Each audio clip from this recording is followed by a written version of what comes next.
ابو اسحاق سے ابو احوص کے بجائے شعبہ نے حدیث سنائی.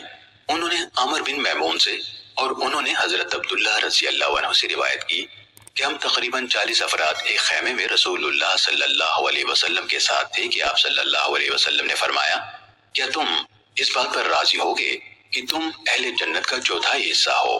ہم نے کہا ہاں.